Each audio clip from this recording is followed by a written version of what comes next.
Au lieu de faire la fête en ville, la bande d'amis a préféré se retrouver dans cette villa en pleine campagne, spécialement aménagée pour les enterrements de vie de célibataires. Ils paient chacun 50 € la nuit.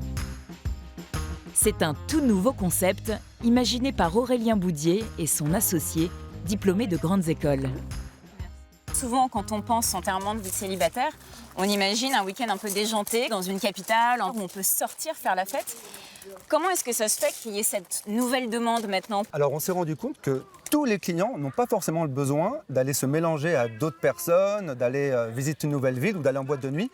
Alors ça reste quand même déjanté. Ils ont besoin d'avoir des activités à faire, d'avoir une piscine, un terrain de foot. Une fois qu'on a ces ingrédients réunis, normalement, il y a tout pour se créer des super souvenirs. Alors, il existe déjà pas mal de gîtes avec une grande capacité pour accueillir des réunions entre amis. Qu'est-ce qui fait que vos villas se prêtent mieux à ce type d'événement? C'est quoi leur plus? Il existe effectivement des gîtes, mais qui ne sont pas designés pour les enterrements de vie de célibataire. On a un cahier des charges très spécifique qui commence déjà par l'isolement. Ici, aucun voisin ne viendra vous déranger, quel que soit le volume de la musique. Donc, ce qu'on a fait, on a regardé la législation et on a trouvé l'exemple des élevages canins qui doivent être à une distance minimum de 300 mètres de tout voisinage pour avoir le droit d'exercer.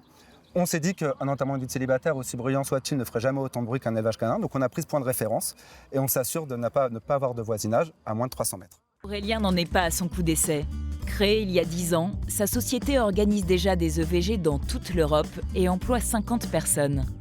Avec son associé, ici, ils n'ont pas lésiné. 50 000 € pour ce terrain de foot de 26 mètres sur 12. C'est le même que l'on retrouve dans les écoles ou les complexes sportifs. On essaye de les mettre dans toutes nos villas parce que c'est extrêmement apprécié par nos groupes qui peuvent aussi bien faire un foot qu'un basket, voire il y a de quoi mettre un terrain de volley ou de badminton. Sur certaines villas, on va avoir des activités un peu plus spécifiques, du molki, on met à disposition des vélos, des jacuzzis. On essaie de s'adapter, de toujours avoir une petite touche particulière pour chaque villa. La maison fait 250 mètres carrés. Son atout, une grande pièce de vie centrale de 70 mètres carrés spécialement équipée. Alors, on voit qu'ici, l'univers du jeu continue. Il faut des activités même s'il ne fait pas beau, ou même pour le soir. Donc déjà, on a une grande salle de jeu qui est capable d'accueillir les 30 personnes. Et puis on l'a agrémenté avec une table de billard, une table de poker, un baby-foot, une board d'arcade avec 8000 jeux, un flipper. Mais est-ce que vous ne craignez pas le syndrome Projet X, c'est-à-dire un groupe d'amis qui vient et pour le plaisir fait une fête délirante et casse tout? Alors c'est un danger qu'on ne peut pas écarter.